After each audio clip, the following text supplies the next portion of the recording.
Welcome to the Enlightenment Evolution Hour. I am your host, Rob Gauthier, the ET Whisperer. The Enlightenment Evolution Hour is a part of the Enlightenment Evolution Network. Any ideas expressed by the guest, myself, or commenters may not necessarily reflect the same opinions of the Enlightenment Evolution Network. Enlightenment defined. It is the state of giving or receiving greater knowledge and understanding about a certain subject or situation. Evolution defined. The gradual development of something, especially from a simple to more complex form. So what is enlightenment evolution? The state of giving and receiving greater knowledge as we develop from a simple to more complex human being living on Earth for our soul's experience. Welcome now and join us as we explore our Enlightenment Evolution Hour together. The Enlightenment Evolution Hour is simulcast live every Wednesday at 10 o'clock p.m. Eastern, 7 Pacific from the Enlightenment Evolution Hour page, Matrix Minds Facebook page, and the ET Whisper YouTube channel. It is also redistributed from the Forbidden Knowledge News Network and Conscious Awakening Network. Hey everybody, welcome to the Enlightenment Evolution Hour. I am your host, Rob Gauthier, and we are here for a beautiful day. We had a little bit late of start, tech issues. Our guest is coming from all the way across the globe, and we are going to be chatting with her very soon. Heather Taylor is an amazing person. We're going to interview her, talk to her, connect with her, listen to her, but we're going to do that after all of your either very favorite thing or very most unfavorite thing is our announcements. So first of all, for the show, there are no definitive answers on the show for this moment. We will have guests next week, the week after, and on and on. I believe actually next week I am going to have Ruben Langdon as a guest, but we have many guests lined up. We just have to set the dates. Things have been a little crazy. Network announcements, there are none other but go to Out There Talk with Valiant himself. That's an Instagram live show at Out There Talk. And if you go to Out There Talk on Instagram Live every Tuesday and Wednesday at 11:59 p.m. Eastern, you will see the show. It's a great show, great guy, a lot of great information, a lot of great guests there for everything that is out there. And then we have announcements for the ET Whisperer, and there are quite a few of them. One of them we'll be talking about a little bit today because we have a guest who is part of the event that's coming up in June, and that's on Mount Shasta, and that is the Lemurian Life Expo. It's going to be in Mount Shasta. It's going to be June 20th through the 24th, I believe. It is the Friday, Saturday, Sunday, and events on Monday of that week. And it's going to be an amazing thing with a lot of great speakers, a lot of great people, and a lot of great energy. And we're going to have that. You can go to the website on that. There is also a link in the description, whether you're watching it live or you're watching it on playback. There will be a link for that event in the description. Then the very next month, I will be in Connecticut, and I will be doing CE5s on the ocean. I am going to be there with Glenn Mate, and that's from the Stargate Crusaders. Also on etwhisper.com website. You can go there, click on the poster. It'll take you right to the website. The early bird special is done there, but pricing includes all accommodations and lodging for that event. And August, we have a very awesome event in New York. I still can't say the name of the town in New York, but it's a very beautiful place out in the middle of nowhere in the cabins with our dear friend Jim Charles from Human Colonies. That's not on the website. And the reason that's not on the website is it's not quite like the other events. There's no website to go to register. You have to be signed up for the email list to learn how to get to that. They're working on getting a working link to purchase tickets, but for now, you basically fill out a form and send them the PayPal preferred price, whether you're getting lodging with them or whether you're getting lodging nearby. That can be found on my email list. So if you're not a part of the email list, feel free to go to etwhisper.com, and within 20 seconds, it'll say, hey, do you want to be a part of our email list? Slap your email in there and you will get on the email list. And I don't overdo these emails. I know a lot of places you sign up for those and you get 30 in a month. I will give you maybe one a month, maybe a couple a month. And if it's near an event, you might get one every week. But even that, there's always deals and specials. Just on this last one, there was 10% off 3-question channeling questions. So you can always check that out too. Also, for ET Whisper adjacent announcements, Kalina Angel, keep an eye on her YouTube channel. If you type it in, Kalina Angel with 2 L's, she's the only Kalina Angel in the world that I'm aware of, and the only one with a YouTube channel. If you put that in, she is going to be uploading her next video very soon, which is going to be an amazing thing. And I think that does it for announcements. I want to tell you guys a little bit about our guest before bringing her in. Heather Taylor has become. I'm sorry. Let's start over again, guys. We tried to rush to get in here after we got Heather on. Take a breath. Oh, all right. So Heather Taylor is a beacon of wisdom and divine force behind Get Tailored. And Get Tailored is her own expression of the work that she does, which is a program and a lot of great things inside of that, which we'll be talking about. Her journey from being bound in a wheelchair and walking wellness experts, profound testament to resilience of empowerment. As the CEO of Get Tailored, she embodies the essence of the 5 elements of you, offering a holistic approach to wellness that integrates mental, emotional, physical, spiritual, and etherical. And as a 5D producer, Heather brings a unique vision to each creation, harmoniously blending collaboration, clarity, and integration and integrity.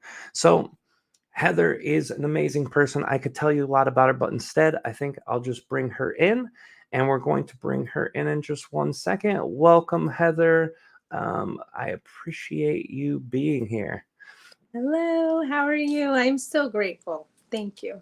Oh, we're grateful to have you here. And our guests are going to be grateful to see you too, because um, we have guests that we do on camera for those platforms that have video available, but a lot of them are audio only. So if you are listening on audio only, you can always go to YouTube and watch Heather and I have a chat. So it's great to have you here. And I want to jump into a lot of things, but I need to start where I start with every guest, and that isn't so much about your story of the journey. Yes, I do want to talk about that. And yes, we'll definitely get to that. But I want to go to that very place of childhood where you have influences, experiences, things that opened you up to be the person that has the story, if that makes sense. Yeah, that makes a lot of sense. Um, that's a big question and a long one. Um, I guess where I would start is I was born this way, really. I started reading for my parents when I was 5. Didn't know that's what I was doing. For my blood mother, it was taking a drive in the hills, and for my blood father it was going for a walk. So it was always there. um I for a long time I thought, oh my gosh, I'm, something wrong with me, because I was having, these crazy visions and experiences at 5 years old. And then my grandfather said, every church has a mystic. We just don't talk about it because sometimes it's hard for people to discern what is, actually in service and what isn't. So it was I had a very intense childhood. So I'm not sure where you want me to begin with that. Do you have like a follow-up question, or you want me to just kind of go? Yeah, take us from there. It's interesting you shared it, that you were always this way, because that's something that I drastically noticed a difference in. And a lot of the guests, they either were very open and very able at a very early age, or they had hints of that and had to kind of come into it. So it's always interesting for me to understand that about a guest. But yeah, take us from that point into kind of your more recent, or maybe the place where you started understanding what your calling was here on earth, and lead us into the work that you're doing now. Oh, okay. So when I was little, I was very headstrong in my beliefs. I think I've always kind of been that way. But, as we grow as adults, we become more grounded and more less, hey, what I'm saying is real kind of thing, and more into this is who I am and how I walk, and however you resonate and walk is perfect. There's this divine transformation as you start to grow into an older human soul, and it allows the elder, wiser parts of your actual soul consciousness to come in. When I was small, oh my gosh, this is a funny story. So I was one of those kids that would find any kind of nature that I possibly could everywhere I was. So if there was like nature in between the brick walls, I was in it, and I would come back to the house and I'd be covered with spiders and webs and talk about all the fairies I saw and what was happening with our earth. And I would convince the kids to eat berries and leaves and different flowers and things when we were playing outside. And the parents went to my blood mother and said, your daughter's going to kill our kids, and she's talking them into eating all these things around the complex. Oh no. And so my blood mom took me to the doctor, had me pick all the stuff I was feeding these kids, because I was little. I was like, maybe, I did it my whole life, but this happened when I was about 7, 8 years old. And I went to the doctor, and the doctor's looking at all these things, and he's like, these are all really good for your body. How did you know that it was okay for them to eat that? And I was like, I've always known, I was being told. So it's kind of like, probably a huge challenge for my blood mom to raise me, because that was the kid I was. It was just always that way. And I could always see. So when I was 5, I remember I had a really bad flu, pneumonia. It almost killed me. I was very, very sick for weeks. And I had gotten up from the bed, and I walked into the room, and I was a little bit disoriented. And I said, everything looks like a carnival hall of mirrors, Mom. I can see every single life, every part of me. So I'm this 5-year-old kid, and I can see all the different layers of myself at once. So I'm sure it was an intense childhood journey for her as well. And then as I just started growing, it was, I was born in the ghetto. So I was raised in the ghetto. And those of you that can see me, I have like strawberry blonde hair, and, I'm very much different from most of the people that live there. It was quite a struggle in that space. So, it was, nobody wanted to face themselves because they didn't know what that was. In the ghetto, it's all about survival. And, I felt very, very singled out. Like, I stuck out like a sore thumb. So as I continued my journey and I started to grow a little bit more, and was becoming more aware, I would stand there, this little kid going, God made a mistake. This is not my family. What am I doing here? I need to be somewhere else. And I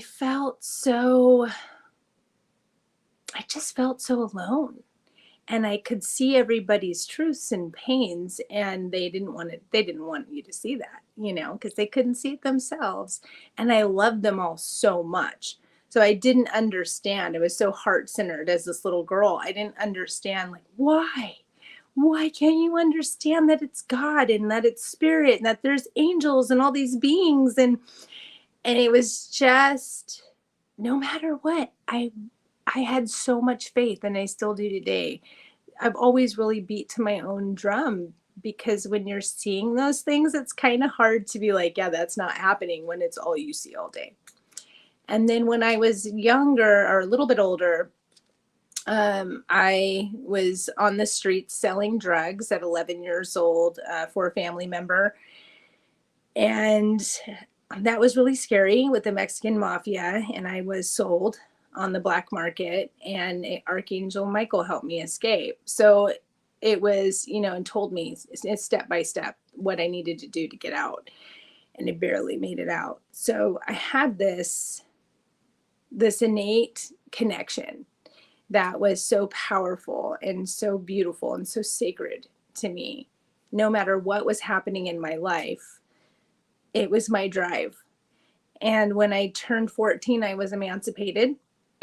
And I decided that I wanted to be my own person. I started working at 13, and I really just started my own life. I found these beautiful people that were running a recovery center, and I ended up becoming a peer counselor at 16, and that was my journey. So I went on this whole journey of counseling and guiding and going to school for psychology, and this was like, oh my gosh, I want to connect to the people and really help the people see these things, because I had so much compassion for their pain and so much connection. So as that grew, so did I. And I started facing all these complexities. It was like, okay, I had 3 near-death experiences as a small child at age 2 to 3. I was attacked by a dog and had my face ripped off, which was a crazy story. But if you look really close, you can see here and here and right there. And they thought we're going to have to do plastic surgery. And they didn't. My scars grew into my face, or my face grew into my scars, however you want to say that. And I continued to grow. However, that was my first alien abduction. And they didn't know that that's what was happening to me. I just had this weird experience with these beings. And then at 5, I swallowed a straight pin, with the ball and the tip in it. It was Oh, rolling. Lord. Yeah, I was rolling it across my tongue, watching the awards, and Prince won. And I went, and it went right down my left lung, and the ball saved me. It was the ball that kept it from puncturing my heart. It was 9 hours of surgery, and it was a miracle that they even got it out. And that was my second abduction experience. But I didn't know. Again, I'm not realizing that that's happening. So then I move into my life, which is like a whole story. I'm actually releasing my book in chunks because there's so much there. But I got to this point in my life where I was like, oh my gosh, what do I do with all this information? Like, where can I find other people that understand what I'm experiencing, what I'm feeling? And Spirit just kept bringing the people, and I've always walked the red road. I'm part Native American, part Druid, and part Egyptian. So, excuse me. So I just kept going. I was not going to give up, but I didn't know what I was going toward. It was like, I'm going to keep doing this, but I don't know what the heck I'm doing. I just know I have to do this. It was amazing. So then what ends up happening is I fast forward my life, and in 2006, by this point, I have 2 children, and I was hit by a drunk driver. And when I was hit by that drunk driver and put into that wheelchair, the most, I know it may sound funny, but the most profound, beautiful things happened through that journey of healing. I mean, the people that I met, the connections I was making, just wheelchairing in a hotel, because we were homeless in the wheelchair. I was technically not a resident. I was out of state when it happened. And the powerful part for me was that I had been stripped down to nothing. And yet I had more awareness and connection than I'd ever had in my whole life. And I didn't even think that that was possible. And I felt very scared and very alone and very supported all at the same time, if that makes any sense at all. Yeah, that's got to be a frightening experience, having a close call to death. From my own perspective, I would say, at that age, I wouldn't have known any better. It would have just been like, oh, bad luck a lot of times. But having that connection to your guides, or just that feeling that things would be okay, and kind of seeing from that energy, I suppose, dealing with that in that way, it made it easier. And it is fantastic to hear someone say the worst part of my life was obvious, or actually my best part, instead of obviously the worst feeling part of it. Can you take us through kind of some of the examples of synchronicities that happened during that time that let you kind of know that you were being guided in the right direction? Oh, yeah, man, it was amazing. So, first, when I got into the accident, I had gone to 8 surgeons. 7 of them wanted to just put a titanium rod from the base of my skull all the way down to the base of my spine. Oh, Lord. 26 years old. I had 2 little girls. They were in the car with me, 7 and 9, and they were going through physical therapy. I ended up putting them into one of Bruce Lee's martial arts schools. There's only 2, and there happened to be one where we moved back home. The interesting part was when they did the MRI, they had to go back because I had neuropathy. So it was getting petit mal seizures on the right side of my body, and I was paralyzed. I still can't totally feel. I mean, I can feel, but it's definitely like it's like a muted feeling on the right side of my body. And so they're doing the MRI, and they're doing the head scan, and they decided to do it in color, right? Or when they do the blood, right? Or the dye. And all of a sudden they come and they call me to come in. And I'm like I'm in a wheelchair. I have a service dog. It's not very easy for me to get around. And I come in, and he puts them up on there on the screen, and he says, "You see this and this?" And it was right on my fascias in between my brainstem, right? So your brainstem is in the center, which is your limbic system, where all the chemical responses happen in your body and connects to your electrical. And so beside that, you have these 2 like soft tissue kind of spaces they call your fascia, right? And he says, "You see that?" And I said, "Yeah." He says, "There's metal in there." And they had done all kinds of tests on me, and I didn't know what they were testing on. They just kept having me come in. I thought they were trying to test for surgery. I didn't know what they were doing. And they said, "This is not from our planet. This is foreign metal."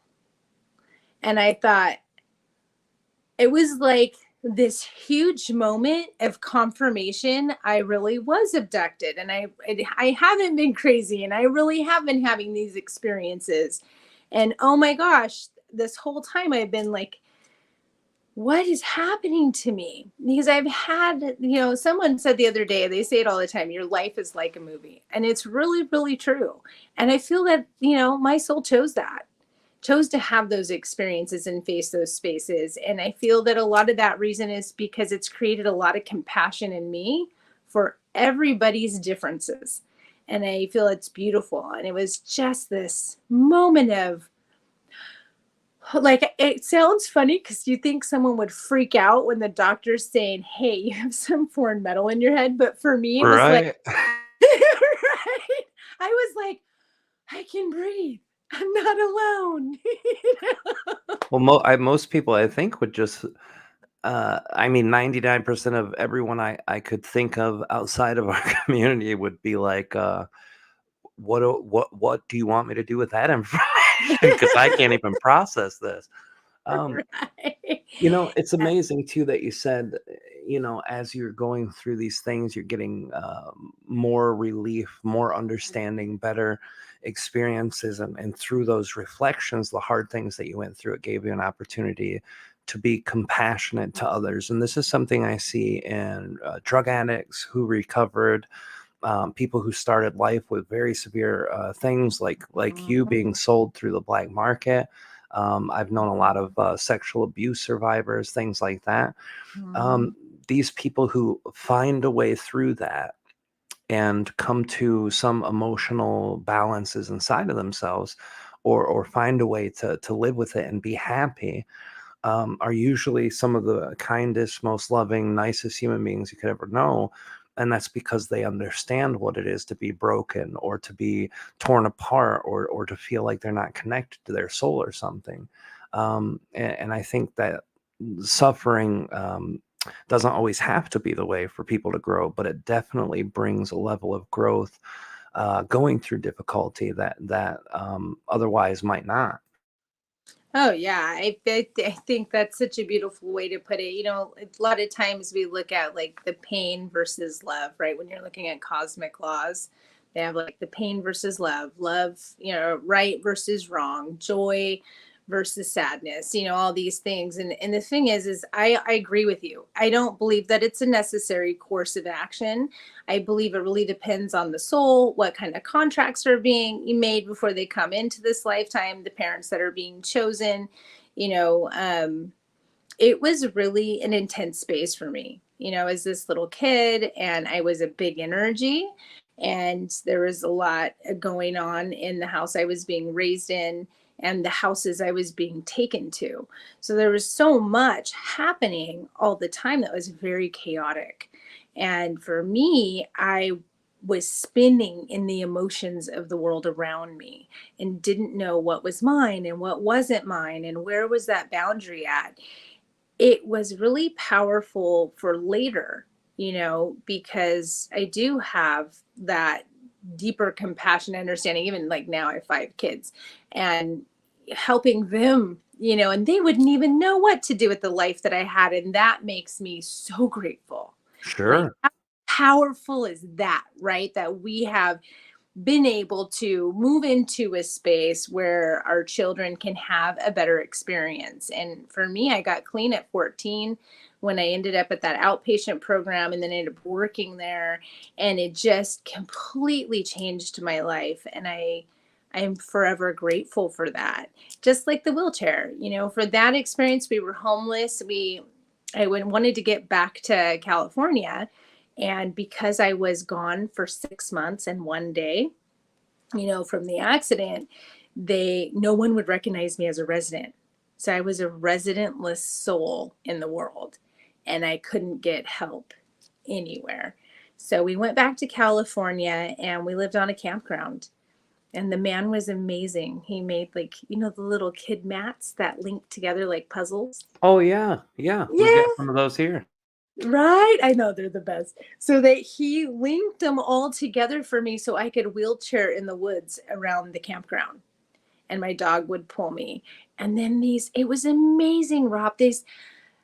I had no idea how we were going to eat. I didn't know what we were going to do. I just knew I needed to get back home and I needed to become a resident somewhere so that I could get my Social Security and get a new doctor and get healed. It was like, yeah, this is not the end of my story. This is the beginning.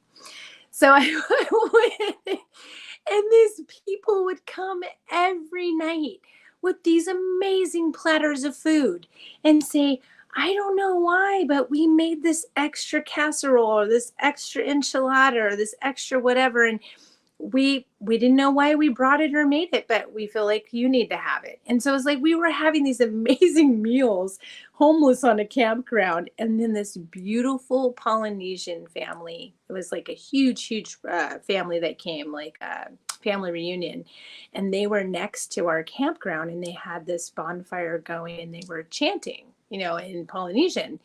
And I'm laying in the tent kind of thing, like I was kind of propped in there from my caretaker would prop me in there, and I could hear the chanting. And I was like, I could feel the chanting. I could feel the energy of spirit and the beings and the healing that was coming. I'm going to choke up now, because I could feel that it was not just for them. It was for me too. It was for everybody. It was such love, such true Lemurian energy. It was such a blessing. So, I mean, these are just tiny snippets of the things that happened through this journey, but it was really powerful. Women, and we finally got into a motel, and these women were walking through the courtyard, and I was out with the dog, and they just said, can we pray on you? We just feel guided to pray on you. And I said, I never turn away prayers. Can I pray for you in return? And they started to cry, and they were praying, and one woman was speaking in tongue, which was actually, I called light language, soul language. I believe it's the soul's expression of frequency. And so one woman was doing soul language, but I had not heard anybody speak that way besides my own inner self. I hadn't been out of the closet per se. It was so amazing and powerful. The next thing you know, they wanted me to go to this Reiki energy psychic surgery event. And these elder women saw me and they immediately put me on a table and they were just doing all this work. And I was like, okay, all right, these are my people. Like, they understand how my energy flows and what I need to learn. And I am so teachable. I'm ready. That's the hard part, is being teachable at times in our lives where we're either really in a low place or really in a place where we're in an upward trajectory. A lot of the time as human beings, there comes that part of us that's like, no, no, I don't want to hear what you got to say. I know what needs to be done. I got what's in front of me. I need to deal with that before I take on anything from any of you guys. But being open and willing is something beautiful. And I think your story kind of showcases what's possible if you let go and allow and just kind of receive. And it sounds like your guides were working with you, and through these abductions and experiences there's definitely extraterrestrials or extra dimensional beings Mhm. that are working directly with you and connecting with you. um, so take us from that place where you're finally feeling grounded, where you're getting the help you need, and take us up to the place um, where you're starting to do the types of work that you do now, or kind of how you entered that field of the work that you're doing now. So I went to the eighth surgeon, who is this beautiful man, Middle Eastern gentleman, and he shuts the door. And I was 26, when this happened. I'm much older now. I'm a grandma. But he shuts the door and he says, Nami, you are super healthy. You don't do drugs. You don't drink. Your body can heal itself. But if you tell anybody I told you, I'll lose my license. So you need to find a way. And at this point, I was still out of state. And I had a friend of mine, he's a beautiful music producer, and he was going to Holland to produce some music.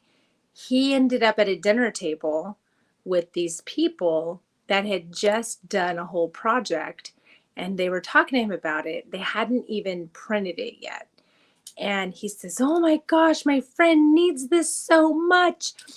And they went to the hotel, and the gentleman burned the disc from his computer. I mean, this is how long ago as we were using CDs. He burned the disc and came home with it. And when he came home, he goes, Heather, I don't think this is going to heal you, but I feel like it's going to give you information to help you heal yourself. And the funniest thing is it was the secret. It was the law of attraction. Holy shit. And so I actually have the first burn disc ever with handwritten The Secret on That's it. amazing. Right. And so then it was like food for the soul. So then it was, what the bleep do you know? And started doing research. So I went back to the surgeon and said, okay, I want to go to school. I'm going to go back to California and I want to go to school and heal myself. And I need you to sign off. Because I had the seizures, a doctor has to sign off for you to go to college. Oh And wow, I didn't know that. Yeah, that makes yeah, sense. That you then you can't have get a to. license in seizures until you get it signed Mhm. off. Yeah, that makes sense. Right. So he says, I'm only signing this if you go to school to be a doctor. And I was like, I've been getting my arts degree in psychology, my AA. Now you want me to go for an AS? I have to start over all those years of college that I have under my belt. Now I've got to do all these other courses. And he said, Heather, how do you eat an elephant? And I said, I would never eat an elephant. Are you crazy? Those are I love elephants so much. I have Ganesha tattooed on my thigh now. But Oh, he was like one bite at a time. So I did. I went back to school for 11 years. And I ended up leaving school and taking over a wellness center. But while I was in school, oh my gosh, it transformed my soul, because it gave me this, when you're going to school for psychology or medicine or anything like that, you're the subject, and a good scientist tests on themselves, right? sure. So I was definitely being a lot of that. Your own guinea pig, huh? Totally, right? I want to feel confident that whatever I'm making for somebody is good, right? Sure. So make it for my kids, make it for myself. So that's kind of what started is, here I'm this single mama, I'm in a wheelchair, I'm going to school full time, I'm raising two kids. They said I'd never have any more babies. I ended up having my son. And then a year later, I adopted my daughter, who's now 18. She was 6. And then I had another baby. And I was starting to check off my bucket list. Everything that all the doctors said would never happen, I was like, no, it's happening. And it took a year of move my big toe. So to like tell my brain, to tell my leg, to tell my ankle, to tell my foot, to tell my toe to move, and just really focus that energy and send it down and really get those neurotransmitters moving in the body, and it was and I did. Once I moved my big toe, it was just kind of getting over the atrophy part. So I was in kinesiology classes and just really studying my body. And then people just started coming to me for readings and coming to me for, hey, my child has autism. I've been trying all these different things, but they're smell sensitive, they're sound sensitive. Can you please help me? Or, I'm suffering from Lyme. I've tried everything. So people just kind of started coming out of the woodwork saying, hey, can you help me figure out my own self? And then this woman, I ended up moving to the Bay to get a deeper education, higher education. And she wanted to retire. And she says, there's 35 employees here. We're in the red. But everybody they feel comfortable with you running this place. And are you open to running this wellness center? And I said no. I said no 3 times. I did not want it. I saw the possible pains. I saw the other person involved in what she was struggling with inside of herself. And I know that when we decide to step into something with somebody, and it could be business, it could be education, it could be friendship, it could be a love relationship, it could be having a child, any kind of relationships with people, whatever they're doing and wherever they're at, whatever they're struggling with, you're going to witness or experience or be impacted by, especially if you're making a contract of some kind, whether it's Oh, running for a sure. business, right? So for me, it was like, love her, but I also see what she's going through, and I'm done with all this pain. Like I'm ready to get into the other part of my life and really just start bringing in that joy and fruition and really being focused on helping people help themselves and hold space for that and love them through that. So I ended up saying yes after the 4th time.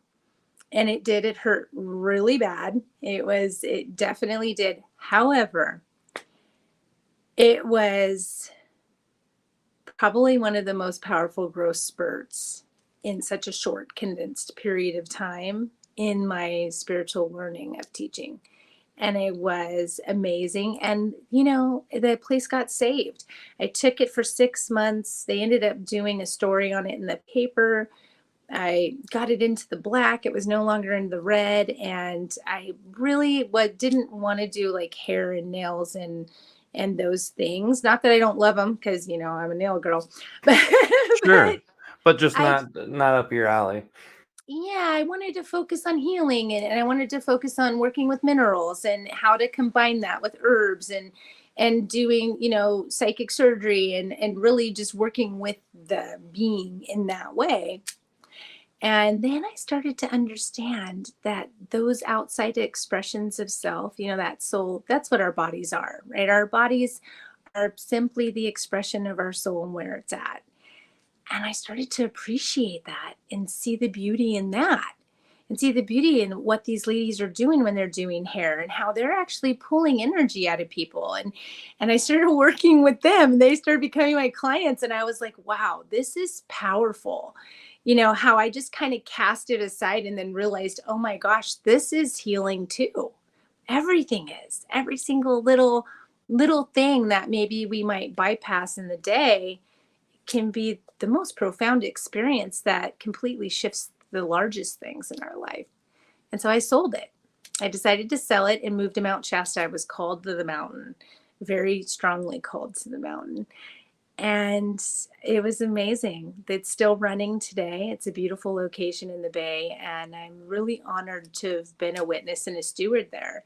The biggest thing that happened to me in that salon was a question had come up. I was teaching a class with a bunch of kids, which was just like amazing. And we were filming it, and there was all these orbs flying around, and it was just really powerful, beautiful class. And one of the kids, I think it was a mom, I don't remember who asked, but it was a mom and a kid. And they said, what is it to be a teacher? How do I become a teacher? And I said, what I feel a teacher is really just a master student, because I'm learning from you guys every step of the way. I learned from my kids. I learned from my grandbaby. I learned from the guy down the street.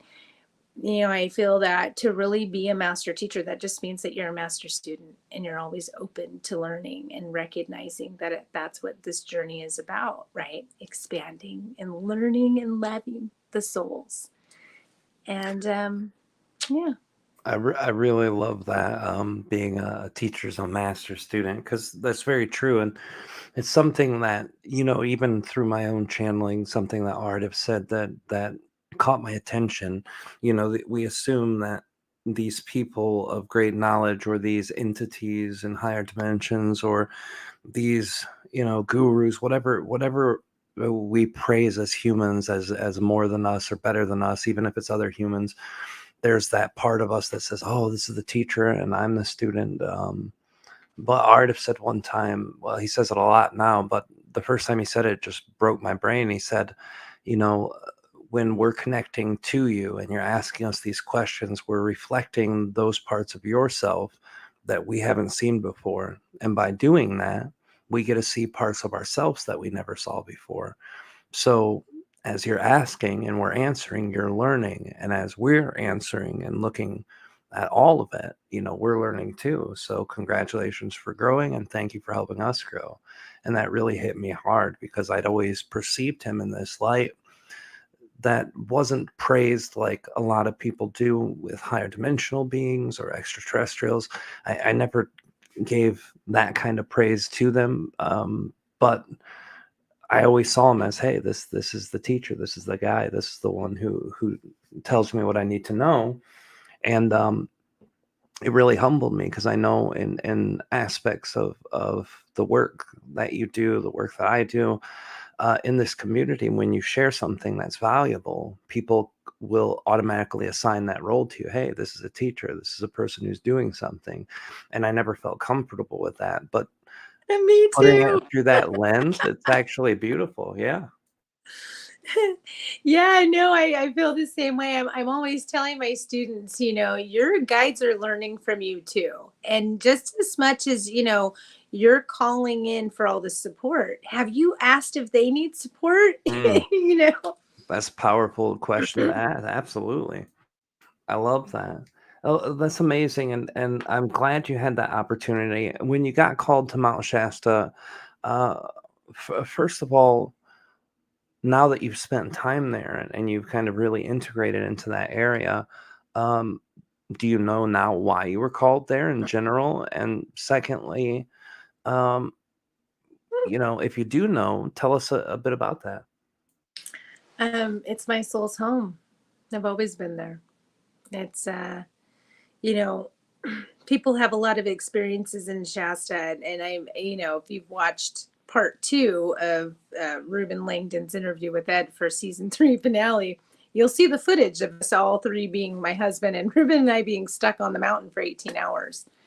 And, you know, it's so amazing how connected that energy is to all the beings and how grounded. And Mount Shasta, I don't know if you know this, but it's got multiple volcanoes, but the peak is actually 3 that met each other. And that's, Wow. each side of the mountain is a different scenery because it's a different volcano. I did not know that. I've Yeah. not been there before. You Everyone haven't? I've known, no, this will be my first time in June. Yeah. We're gonna have so much fun. I'm excited. I'm stoked. I'm excited too. Yeah, it was a really interesting. So the wellness center, which is kind of why I was guided to start that story there, kind of directing me into the topic. But the wellness center, the woman that owned it, she kept talking about Mount Shasta. in this crazy experience at Glass Mountain. And I felt this. It was I started earlier by talking about how I never felt like anywhere was my home. And I just, as soon as she said it, it was like, ooh, like, this is where you need to go. And as soon as I started driving there and I get to the point where you can see the peak, the mountain, like you're right at that curve and you'll feel it and you start to see it. I just kept hearing all these voices say, she's here, she's here, she's home, she's home. And it was so powerful that I was taken back. So it's like sitting in the hotel, middle of the night. I'm guided outside. I'm sitting outside, and there is all kinds of beings. There's extraterrestrial, there's Lemurians, there's Fae, there's elementals, there's all these different beings all around. And what they were showing me is that Mount Shasta is a space of counseled energy, and it's a place of consciousness and love. It's not about judgment in the differences. It's more about embodying and embracing and supporting the differences of each aspect because it creates a whole. And I got that. I was like, yes. And they started giving me all this information, and I felt like I was home. And once I moved there, I was guided to go to Norway. And I had never left the country yet. And now I'm about maybe a year out of the wheelchair. I mean, to this day, I still use a wheelchair sometimes. If I'm going too much and I have a down day and I have to go somewhere with a lot of walking, like an amusement park with the kids or something, I'll get a wheelchair for that. But I let go of my home wheelchair and I mostly walk, which is miraculous. It's a space of gratitude, and it's amazing because I'm going longer and longer and longer without having to do that, which I feel is really a huge gratitude for me. So I get to know, I'm walking like maybe a year, and I get to Norway, and I'm pretty much there by myself. A girlfriend went with me, but she had her own thing, and we were hiking and we went separate. So it was like this together but separate moment. And I go up to the Prekestolen, which is the preacher's seat. It's the top of the fjords in Norway. And of course, I'm there in April. For some reason, I'm always doing international travel in March and April. Like I just got back from Japan. I was with Ruben and his beautiful wife. And 5 days later, now I'm in London, right? It's weird. Yeah, that's what it's 3 or 4 in the morning over there or so. Yeah, it's 3:56, right? So anyhow, so I'm hiking. I go up there and there's this big sign and it says, "Do not hike between April and May." Oh no. Oh no. And I'm thinking, okay, well, I can't come back. I'm doing this. And so I start hiking. It's 2.5 miles straight up. And oh, look at the fireworks. And I just kind of stopped and I looked up at all my guides and I was like, hey guys, do you remember the footprints? Like, super need you to carry me right now. That's the only way I'm going to make it up here. And they did. It rained, it snowed, it hailed, it sleeted. I was totally scared the whole time. I got up to the top and I remember just saying, please allow the sun to come and clear the way for me to get down safely, because it isn't going up that's the challenge, it's coming down. Oh, I That's bet. Yeah. right. And so I start hiking back and the sun comes up and no one had a clear view because it was all cloudy and snowy. And so everybody's running back up to the top to get this beautiful view. And I was like, nope, that is my exit strategy. I'm out of here. That's a smart move. It was powerful. Yeah. And I fell on the very last stone, the very last rock. Oh Lord. It was like the last step. I fell a little bit. And it was just that jolting moment of have faith. You're okay and you're going to be okay. And you're not going to break into a million pieces if you fall a little. It was very powerful. And I found my voice on that trip. I spent a lot of my life, I've always been a talker, but I spent a lot of my life silencing myself for others and not really seeing the value of my inner voice for myself. And that day I found it. So you had done a bunch of self-editing at that point for the benefit of others, and then you realized the benefit to you by not doing it. Yeah. And That's through amazing.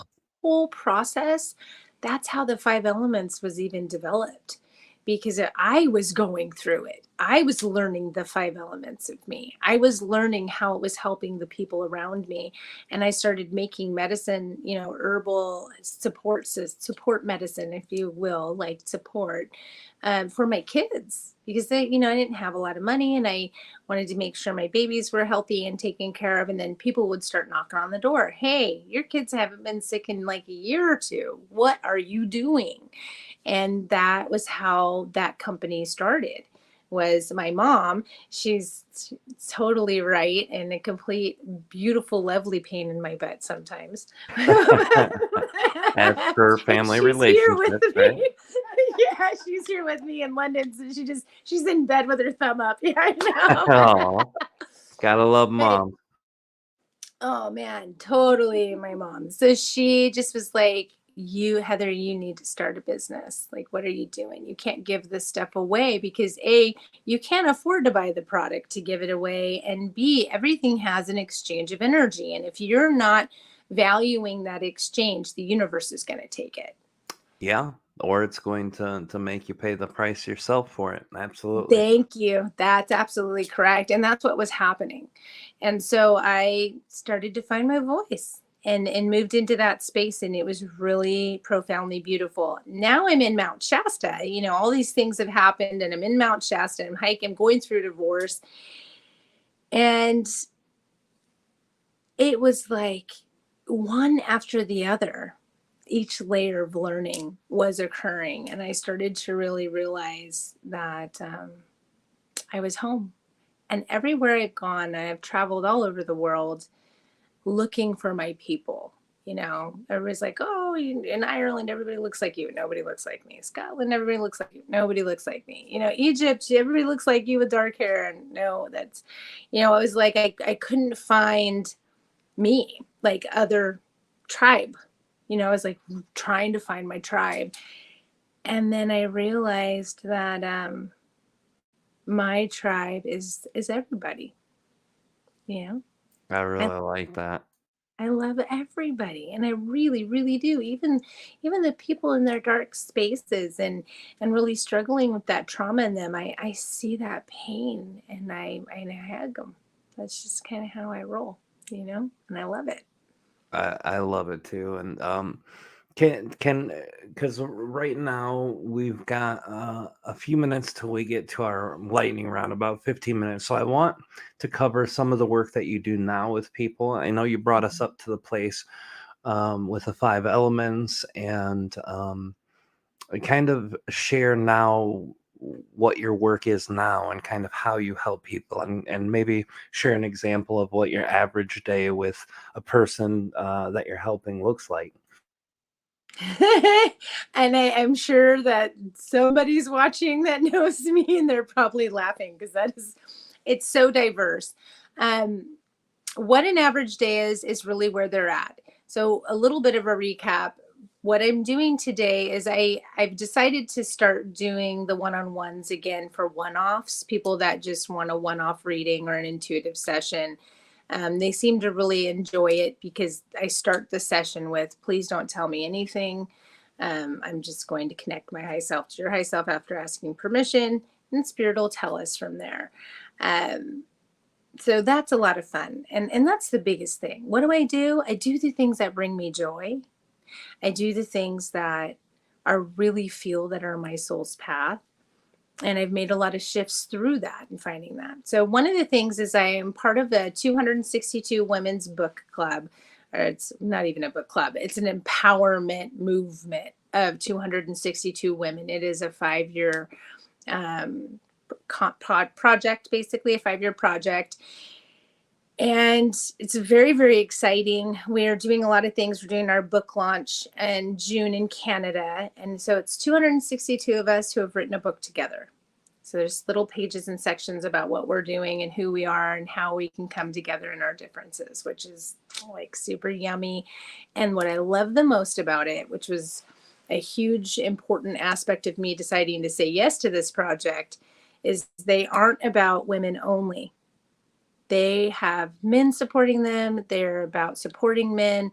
And I feel like that is so important and sometimes so heavily missed, that it isn't about it being about women or it being about men. It is about us being souls and working together, no matter what human reflection we're experiencing here.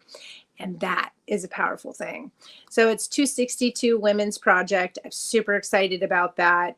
I'm also doing courses. I have a prerequisite course that's 16 weeks in order to get into focus spaces. Right now, I'm working with a few surgeons, like some general surgeons, a heart surgeon, a neurosurgeon.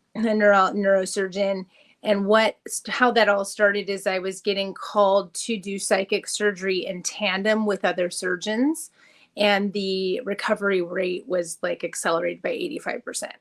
And so what I thought was, you know what? Why don't I just start a course for surgeons and, help them to integrate and embody that while they're doing the surgery?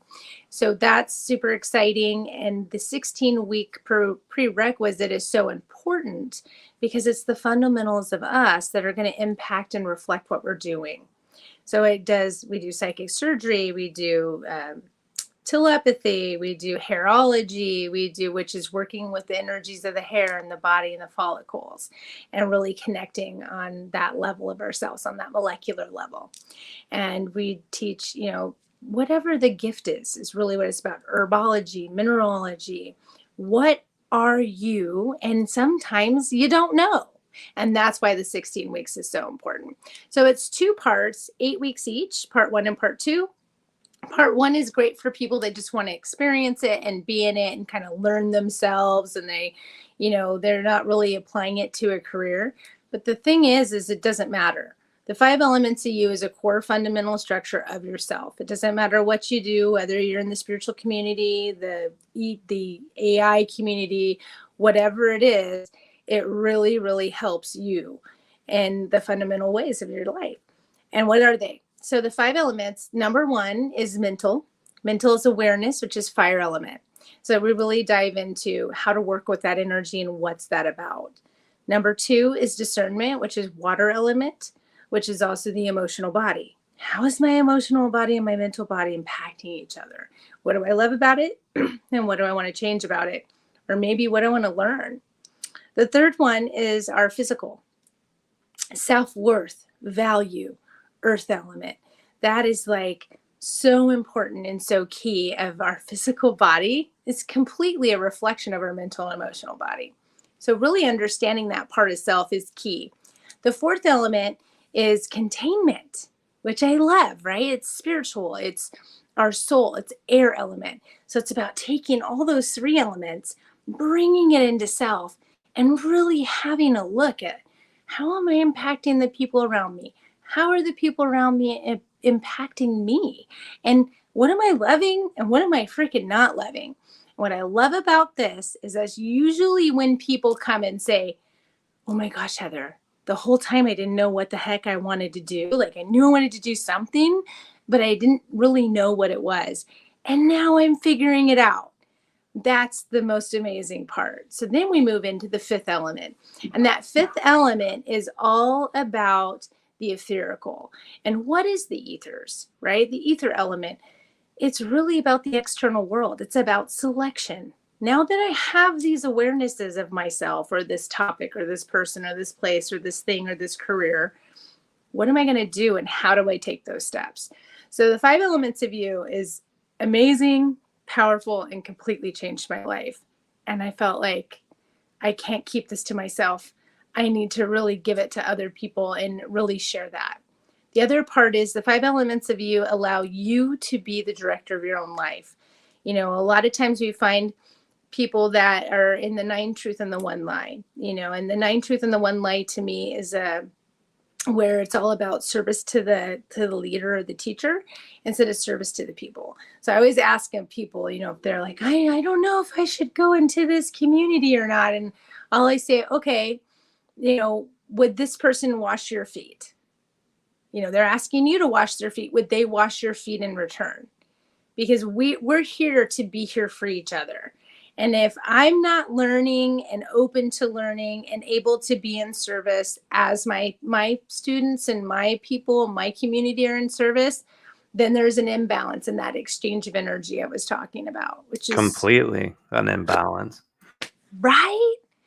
I know. So it's so key to have that in there. And that's why I don't give out fish and I don't give out fishing poles. But man, I will freaking sit there and be your cheerleader while you're building your own fishing pole. And that's what we need. That's exactly what we need. And it's something, we've talked about here on the show before about the connection to the people that you kind of follow or are in communities with, the whole concept of red flags in the type of community that wants you to say, hey, guess what, guys, we're the only game in town, we're the only ones that know the truth, do this for us, and we'll make sure you get that truth, or whatever these things are that is so relevant right now in our community. It's kind of sad and disappointing to see, but to have balance, to get something, receive something, and to see equality in the person who's speaking in yourself is always hugely important. And we've always shared that on this show, just in the channeling in general. If you're looking at another person like they're so far past you and above you, or looking at someone like, hey, this person can do no wrong, there's always going to be a place for abuse to happen, or some negative experience that's just completely out of balance. So I love that you're sharing that with people and that you're practicing that with your people too. So this 5-element work is one part, and your private sessions or your one-on-ones and one-offs are a part of your work. Tell us about, do you still do the work with herbs and work with medicinal healing? Absolutely. Yeah. Perfect Balance is the product line. But here's what's really exciting. So in 2017, I had an NDE as an adult. And when I had to choose to stay or go. And when I chose to stay, I was given these instructions and they said, you need to open 144 locations. And I was like, totally. What? I'm a single mom. What are you talking about? And then I got it. I went through the healing process. It took 8 months to heal. I went from a size 5 to a size 22, which you can see all that stuff on my website at gettailored.love. And it was so freaking amazing because what ended up happening was everything started to unfold into this space of 144 locations. It wasn't about me, which I love, right? I was like, thank you. What it was about was other people. So we started a program called the School of You.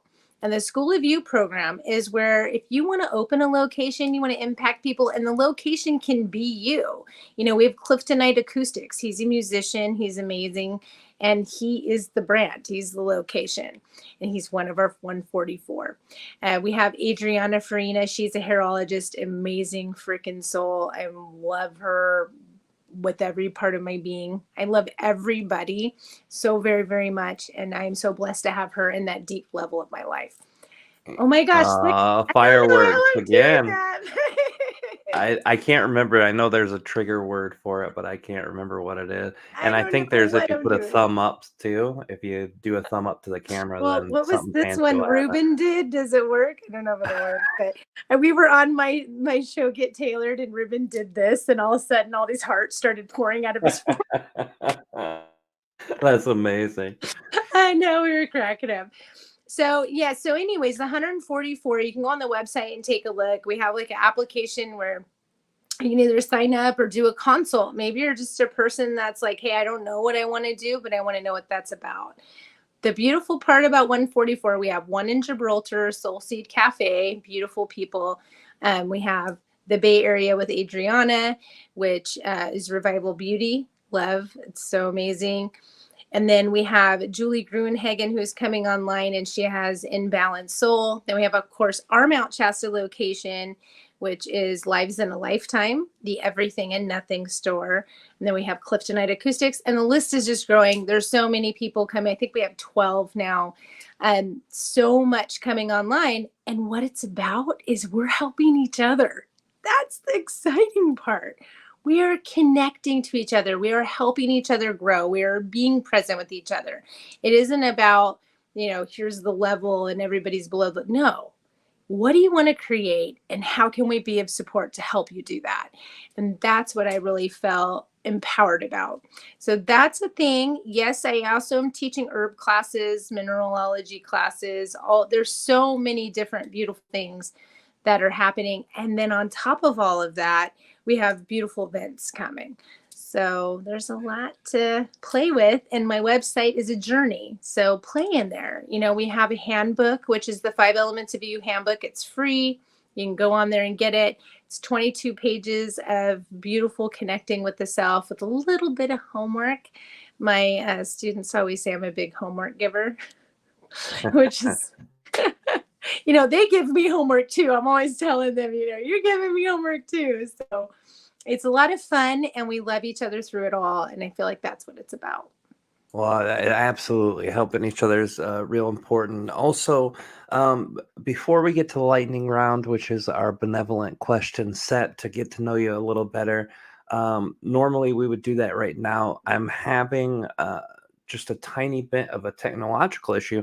So instead of doing that right this second, while I fix that, can you share maybe about 3 minutes about the Lemurian Life Expo and why you decided to create that? And then we'll talk about that more in detail after we do the lightning round too, about the specifics of it. Perfect. Yeah. Lemurian Life Expo actually was Ruben. I always say this, Ruben and my husband were huge players in me coming out. I was word of mouth for 25 years.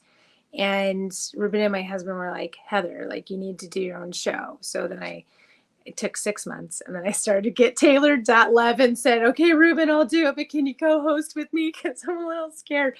And so he's like, yeah, I'll co-host for a couple months. And so far it's been a year.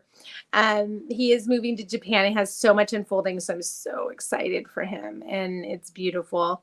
So then he calls me up and he's like, I want to do this event, and this is kind of what I'm seeing. And we did the cruise together, and we're really starting to experience these different gaps, things that people hadn't bridged yet in doing these events, and what was happening to the presenters versus the guests, and how to kind of create this beautiful balance that would help all the communities, all the events, everything that's happening, and really be in that love space and be that difference, that thread that bridges things. And Ruben calls me up and he's like, all right, I want to do this. So we just all sat down and decided to do this event called Lemurian Life Expo. And one of the biggest reasons for me that Lemurian Life Expo resonated is because it's really about the heart consciousness, and it's really about connecting that diversity and showing how it all really connects together. I'm saying connected a lot. Connect, right? Because that's what it's about, is really connecting. And Lemurian Life Expo is a beautiful place where we can get a lot of information and connect to a lot of different people and have a lot of questions answered, and a lot of questions arrive in a good way. The biggest part with the event with Lemurian Life Expo, and what sets it apart from the other events, is the fact that it's not 1,000 different presenters. It's not 1,000 different things happening at once. Oh my gosh, I can't get to all of them. I want to have them all. I don't know what to pick. It's like, hey, ground in, do the first 2 days of the main event, pick your workshops, get onto the CE5. And you know what's really awesome? If you miss any of the other things going on at the same time during the workshops, we're live streaming it. And that was the powerful part, Ruben being with film. was like, Heather, I want to live stream this. And I was like, heck yeah. So then, of course, Ken from Spectrum came into that, and he's like amazing. Every time Ken we is have a the meeting, god of tech. oh my gosh. And just his personality. Every time we get on, I just want to climb in the video and give him a big old hug, you know? He is an amazing soul. And what a beautiful thing. We get on, and Adriana, she's like, oh my gosh, you guys are so kind. And even when you have different thoughts or different things, you're so open to everybody's opinions and where they're at, and in such a good way. And I think that's really powerful and a huge, beautiful blessing and gift. And it doesn't mean we're not human. I mean, my husband is one of the owners, and just last week I was like jet lagged, and he's jet lagged, and he's trying to jump back into the world with the kids. I'm getting ready to leave for Europe, and we're on the call, and I'm trying to ask for something, and he's thinking I'm asking for something else. And there was it was never like negative or this harsh space, but there was definitely like this tension. I was like, baby, I don't think we're connecting our communication right now. I love you so much. Let's talk about it later. And I think that's what it's about. It's not about us not having our humanity. It's not about us not having those differences where we can't connect. It's about being able to be the witness, recognize the self, become accountable, and ask, am I being self-full? And what is self-full? Self-full is a balance between selfless and selfish. And I think that really creates that unity for all of us in the Liberating Life Expo, because we all love each other. We're all open to learn, and we're all grounded to be present for that. And that's a rarity. You don't really get that very often these days. And we're hoping to expand that out through the event. Yeah, no, it's definitely a very rare thing, and I've been excited about the event because of the way that it's been put together, and I've got to see it in action many times too, which is a beautiful thing. And so did Adriana, which is amazing because she's an amazing person too. Um, we got to get to lightning round now, and then before we close, I'm gonna open up the floor for you to talk about the Conscious Life Expo and anything that you have that's exciting for you too.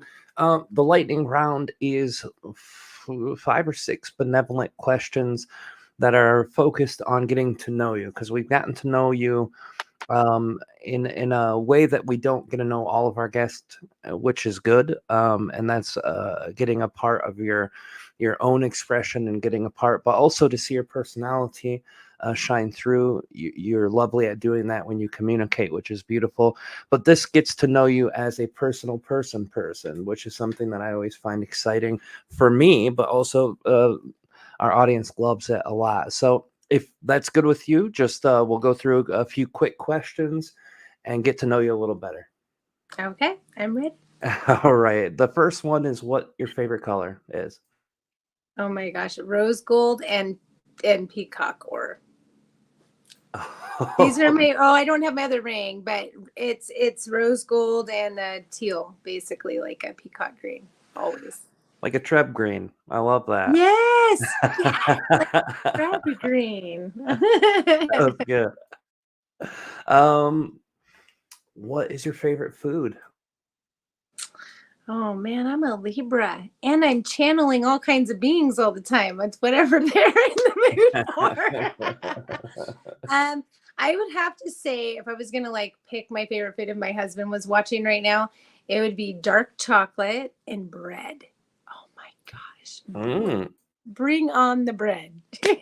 Yeah, bread is my mortal enemy, but I love it deeply. That's why I have a love-hate relation. I love to eat it, but hate what it does to me. So, And or ribeye. Oh my gosh, I have a deep, intimate relationship with ribeye, like Wagyu ribeye steak. It's uh, it's it's definitely a ceremony for me because I really honor what it is. So yeah. yeah, it's the hard part about eating meat in general. It's the whole thing about the lack of wanting to see the factory farming and stuff. A lot of people ask, hey, in the spiritual community, how can you eat? And I always tell them, you have to understand and appreciate the animal for who they are, what they are. Their soul obviously came to be a food or substance. Otherwise, they would have never created that experience themselves. And if you beat yourself up about having to eat meat. Some people can't be vegan. Kalina's one of them. She went like 4 years being vegan, and she got deathly ill. And everyone's like, "Well, you're not doing it right." Well, actually, I am. I'm studying. I'm changing. So yeah, it's definitely a thing. And you're right. Ribeyes are amazing too, and Well, I and appreciate I feel those. like that with fruit and vegetables too, because Sure. they're living and they have consciousness and they have feelings. I mean, when you put up, you can put that little tool they're using up to the trees or the fungi, and they have their own frequency. And trees have hearts. I mean, do you know eaglewood resin, which is amazing, is sacred. It's sacred and ceremonial. They go and collect it, and it's from all different types of trees. But what it is the heart of the tree gets a sickness and it starts to produce this resin. And the Native American communities and like Sufis, many different spiritual communities will go and pray and sit and scrape this resin off the tree. That's a response from the tree's heart, and it heals people, and you make medicine with it. So it's, for me, like I'm like that lady. I have pictures of monkeys. Anybody that knows me, like, I totally had to pet the monkeys in Jib, got my hand smacked by a man monkey and gave him a peace offering. Aw. I am that person. I love trees. My whole body, I have trees tattooed all over me. I love the nature of that. And so what I started to realize was when I was eating the carrots or eating, the vegetables, I was having that same experience with that consciousness as I was with meat. And so I started to realize, wow, this is an exchange of energy. And when we eat, it needs to be consciously appreciated. And I started realizing how fast I eat because I was raised in the ghetto and it's survival. We were lucky to have food sometimes.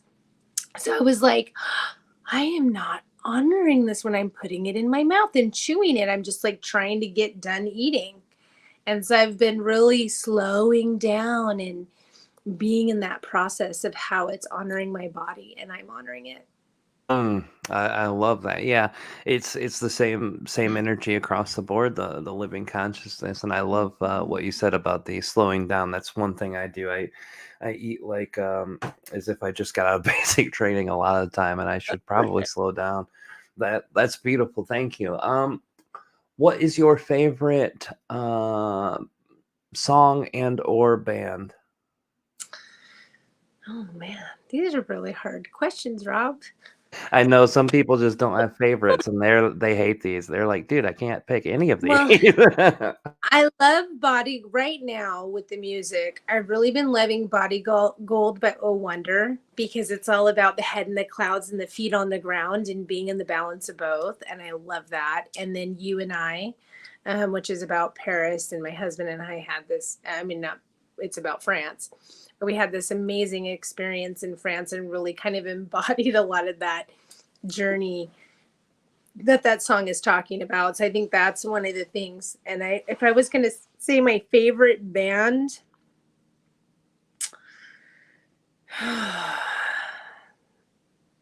don't know that I could give a favorite. I mean, I honestly love pretty much every genre, and it just depends on where my energy and my soul is at. It's, for me, I feel like, a lot of times people come into their spiritual awakening or into their, spiritual community, and they feel like, oh my gosh, I have to let all these things go that I love about myself.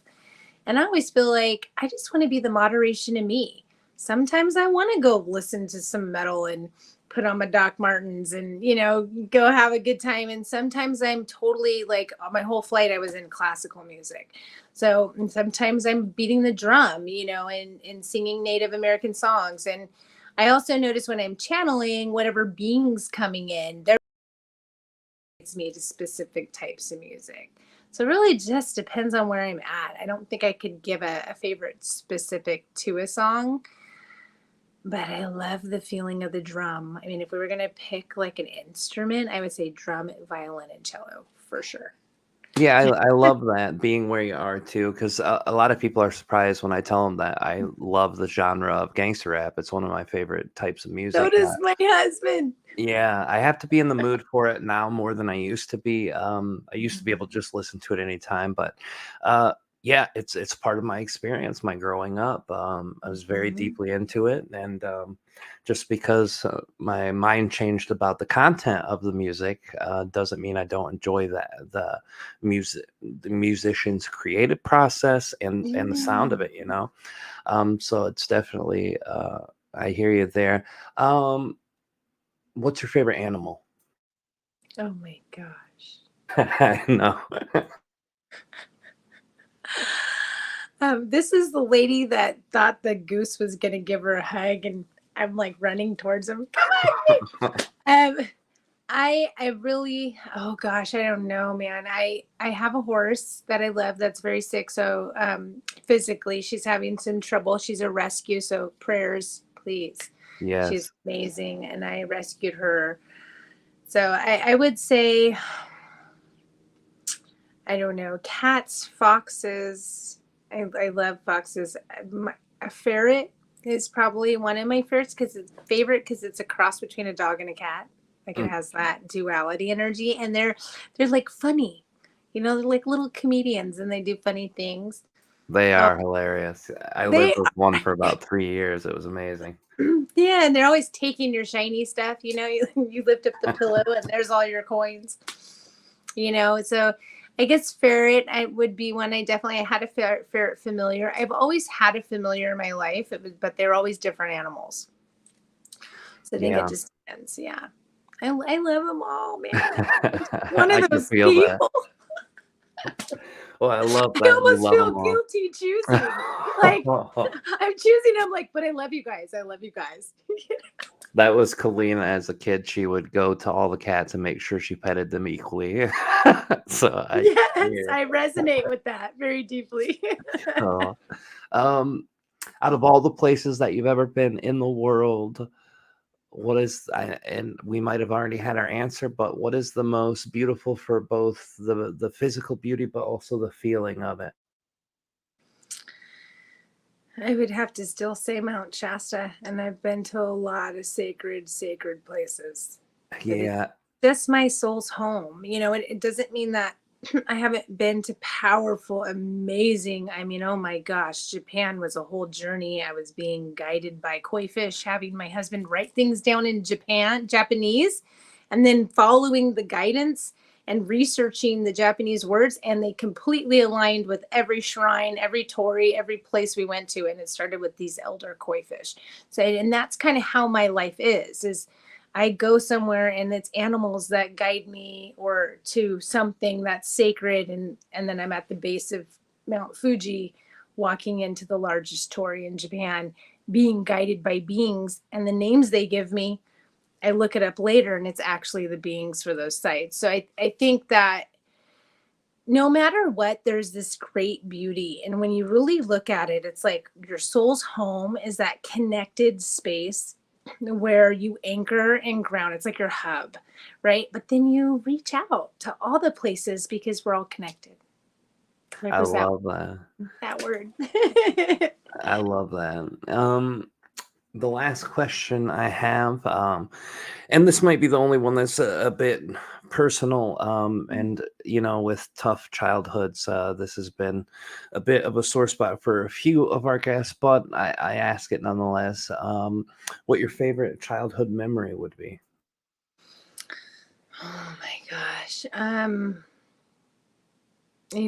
Again, it might sound really funny or different to people, but when all the chaos was going on and all the drugs and all the abuse and all the craziness in my house and all the stuff around us, there was this apartment complex that I would hop the wall every day to get home.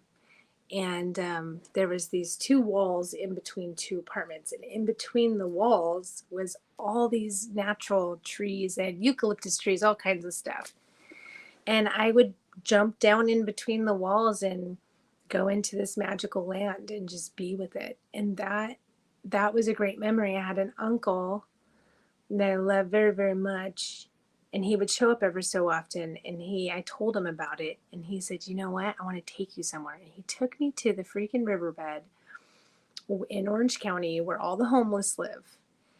But it was like an oasis of a forest. And for me, I was going down this beautiful experience of really witnessing. And he was teaching me about the plants and the herbs and the consciousness and how the people were, and letting me see, what was happening. And that, I think, is probably one of my most favorite memories.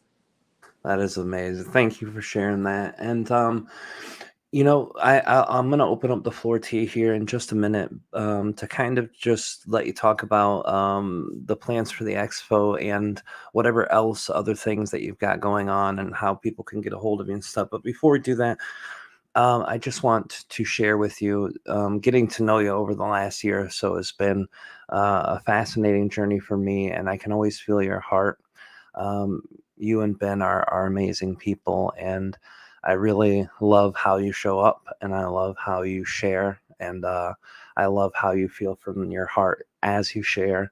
And I think people are easily able to receive that, which makes you a very naturally magnetic personality and energy. So just thank you for all of that. And thank you for being on the show tonight, too. I really appreciate it. I know it's 4 a.m. over in London, where you're at, but I really appreciate you showing up. Well, I have to tell you, and I'm going to speak for Adriana too, because we were just talking about it. We freaking love you so much, Rob. Oh, thank you. Like, we're like, oh my gosh. I mean, we love everybody. One of the things, though, when we're working with you on this project is like, we feel your heart so deeply and it resonates so much with us. And it's happy tears. And I just want you to know that it is a reflection of you that you're witnessing through me. And it's such an honor to witness that. So thank you. Thank you. And you reflect that beautifully for me and to me. And I appreciate that. See, and I thought I was going to make it through not crying, man. But you're doing a great job, Rob. Thank you. Thank you. That means a lot. I love it. I really love who you are and who your family are, and I can feel you guys very much. So thank you.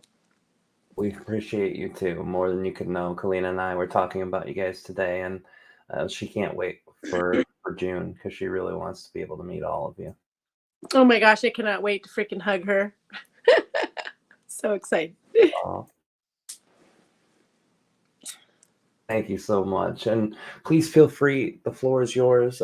Share whatever you would like to share about the expo, about work you're doing, how people can get a hold of you if they want to see it. And also everyone, whether you're listening to this live or whether you're listening 6 months from now, all of the links will be in the bottom of each description. And if you're here live, they're there right now. Yes, I'm so excited. If you are interested in courses, classes, anything like that, you can just go to gettailored.love, and it's TAYLORED.love. If you're interested in products and things like that, that's purefectbalance.love. Ruben Layden, who we all love and is so amazing, he has the interview with Ed episodes. He completed season 3 with 2-part episode with me. It's a little bit of a different turn than his other episodes just because of the things that we've experienced and gone through. So he's in it. And that you can find we have some links listed below, or you can go to Interview with Ed and just look up the last 2 episodes of season 3 and enjoy the journey of that. All of those things are a huge role and have played a huge role in what we've created with this event in June. Like I said, we did a cruise together and really realized the things that we wanted to add and we wanted to bring to community and how we could bridge that. And Lemurian Life Expo is definitely a starting space. I encourage you guys, go to lemurianlifeexpo.com.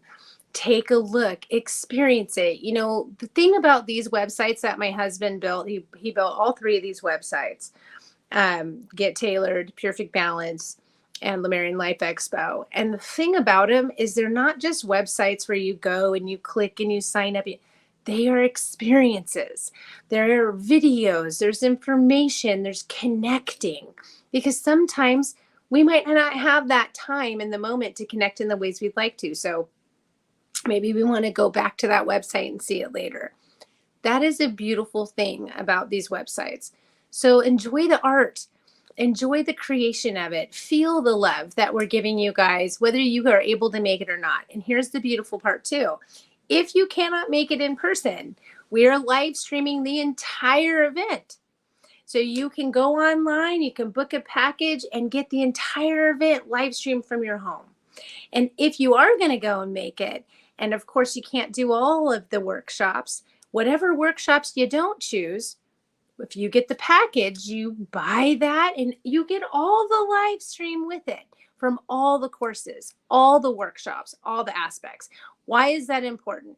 Because, hey, everything is an exchange of energy. And if we go to an event and we can't see all the things that we're bringing our energy to, it always leaves us feeling like, man, I wish I would have seen Heidi and her communicating with the animals, or, oh, I missed that workshop and I really wanted to go into that bowl experience with Ben.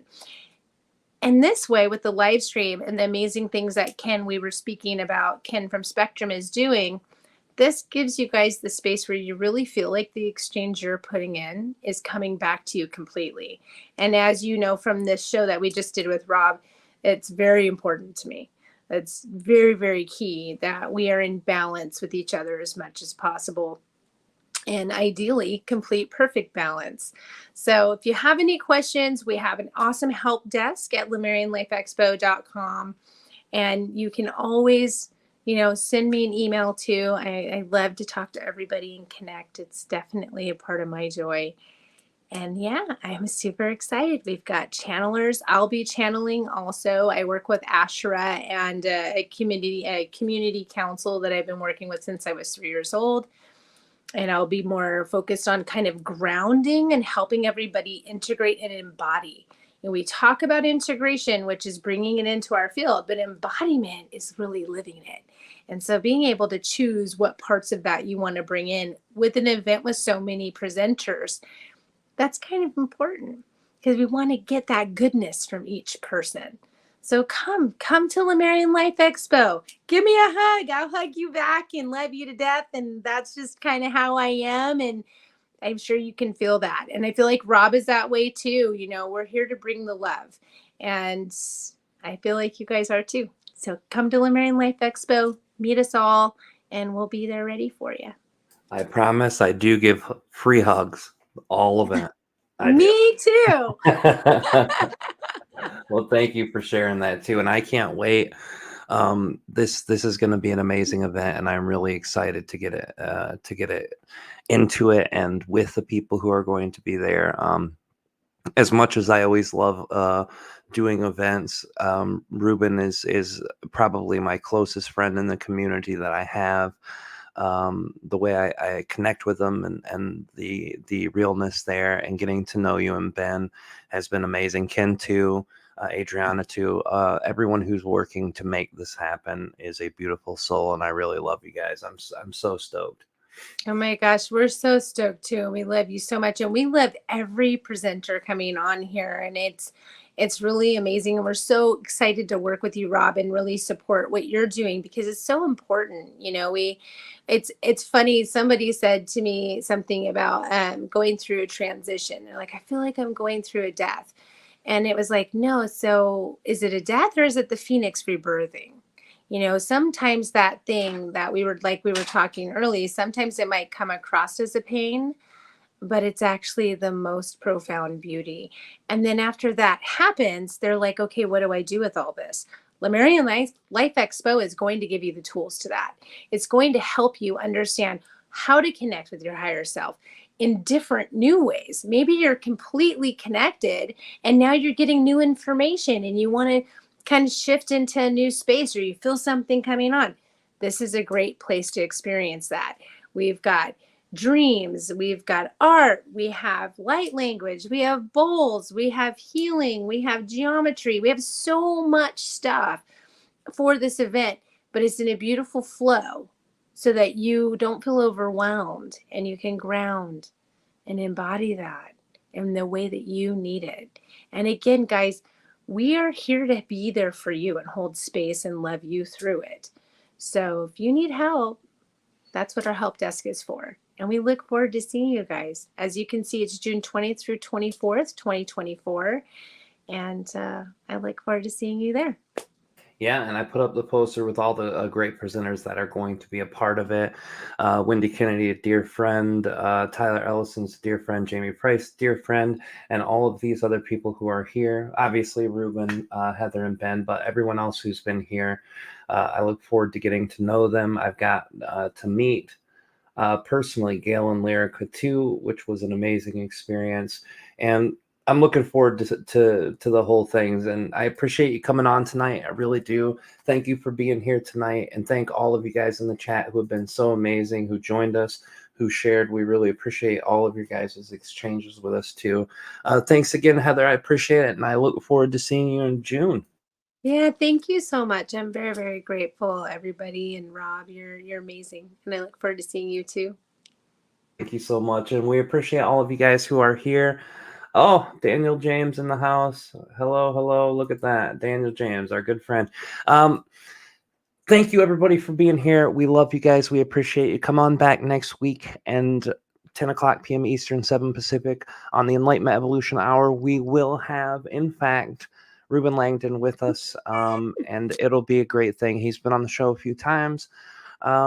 Actually, he was the first live streamed ever show that we did where he was with me during the live stream, besides when Kalina had been on before. So it was an amazing return guest. We'll have him back, and we'll announce other people who will be on next week when I get some dates plugged in. This is the first time I've had to stretch my legs and get some stuff done in the last couple of weeks. So I appreciate you guys hanging in tough. We'll see you guys every Wednesday, 10 o'clock Eastern, 7 Pacific. I love you guys. Have a beautiful night, and we'll see you guys next week on the other side. Good night, guys.